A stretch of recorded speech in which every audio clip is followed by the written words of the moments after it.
بسم اللہ الرحمن الرحیم۔ السلام علیکم دوستوں، آج کی ویڈیو میں ہم اکینچی UCAV کی سپرسونک میزائل انٹیگریشن پر بات کرتے ہوئے یہ جاننے کی کوشش کریں گے کہ اب انڈین اپاچی نے کیوں ایمرجنسی لینڈنگ کی ہے اور ایسی کیا وجوہات ہے کہ مستقبل قریب میں بھارت کے لیے امریکن یا رشین ہیلی کاپٹرز لینا انتہائی مشکل نظر آتا ہے۔ لیکن مزید آگے بڑھنے سے پہلے حسب معمول آپ سے گزارش ہے کہ ہمارا یوٹیوب چینل سبسکرائب کریں اور اس ویڈیو کو اپنے دوستوں اور رشتہ داروں کے ساتھ شیئر کرتے ہوئے کمنٹ سیکشن میں ہمارے کنٹینٹ یا ٹاپک کے متعلق اپنی قیمتی رائے سے ہمیں ضرور آگاہ کریں۔ شکریہ۔ حالیہ دنوں میں اکینچی ڈرون مینوفیکچر کرنے والی کمپنی بیکر نے اعلان کیا ہے کہ اکینچی پر IHA-122 سپرسونک میزائل کو کامیابی سے انٹیگریٹ کیا جا چکا ہے اور اس سے اکینچی کی ایئر ٹو گراؤنڈ صلاحیتوں میں بے پناہ اضافہ ہوا ہے۔ یاد رہے کہ IHA-122 supersonic missile Turkish company Roketsan کا تیار کردہ ہے اور اس کی اسپیسیفیکیشنز میں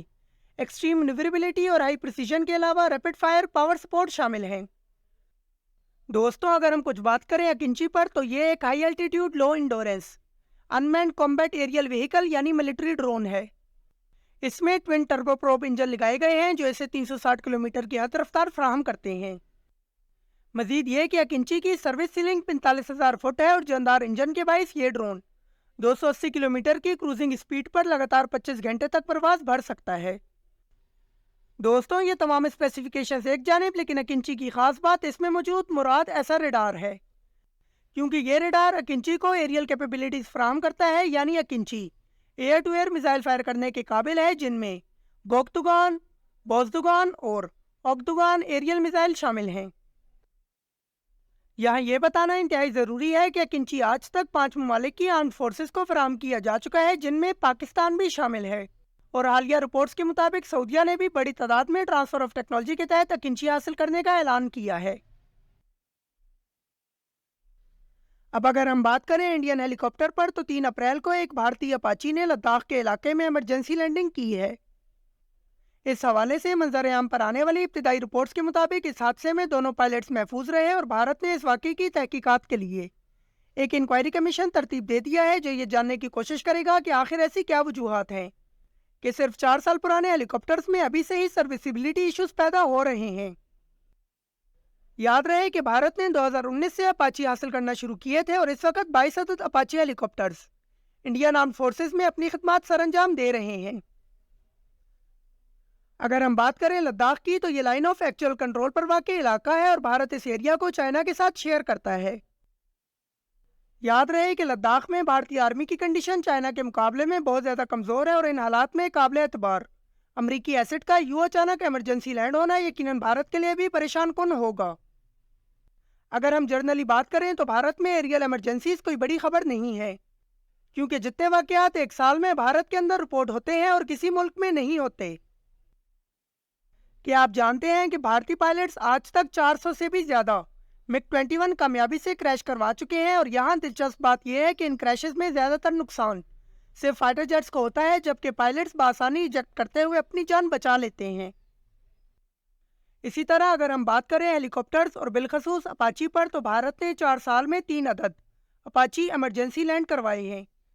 جن میں پہلا واقعہ ڈیلیوری کے فوراً بعد یعنی 17 اپریل 2020 کو، جبکہ دوسرا 29 مئی 2023 کو، اور اب تیسرا حالیہ دنوں میں یعنی 3 اپریل 2024 کو اپاچی کی لداخ میں کامیاب ایمرجنسی لینڈنگ ہے۔ یہاں یہ بتانا انتہائی ضروری ہے کہ حالیہ واقعے میں ہیلی کاپٹر کے فزیکل ڈیمیج کو بھی رپورٹ کیا جا رہا ہے، لیکن اپاچی کے ایئر فریم کو کس نوعیت کا نقصان ہوا ہے اس حوالے سے ابھی تک کوئی فائنل رپورٹ منظر عام پر نہیں آئی۔ یاد رہے کہ اس ہیلی کاپٹر نے پٹھان کوٹ ایئر بیس پنجاب سے ٹیک آف کیا تھا اور یہ ٹریننگ کے لیے لداخ کے اوپر فلائی کر رہا تھا۔ دوستوں، اگر ریئلسٹیکلی دیکھا جائے تو بھارت کو اس وقت چائنا کے خلاف ایریل ایسٹس مثلاً فائٹر جیٹس اور ہیلی کاپٹرز وغیرہ کی بہت زیادہ ضرورت ہے، کیونکہ آج کے وقت میں چائنا بھارت کو ڈومینیٹ کرتا ہے اور ان حالات میں بھارت چاہ کر بھی چائنا کے خلاف کسی قسم کے ملٹری آپریشنز نہیں کر سکتا۔ اگرچہ بھارت خود LCH پروجیکٹ کے تحت حال پرچند ہیلی کاپٹر مینوفیکچر کر رہا ہے اور آج تک 15 کے قریب یہ ہیلی کاپٹرز انڈین آرمڈ فورسز کو ڈیلیور کیے جا چکے ہیں، لیکن یاد رہے کہ یہ تمام صرف ٹیسٹنگ کے لیے ہیں۔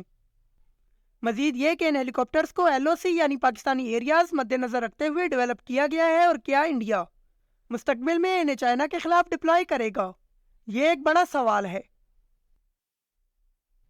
چائنا کے معاملے میں شاید بھارت خود بھی یہ بات جانتا ہے کہ وہ چائنیز ٹیکنالوجی کا مقابلہ نہیں کر سکتا۔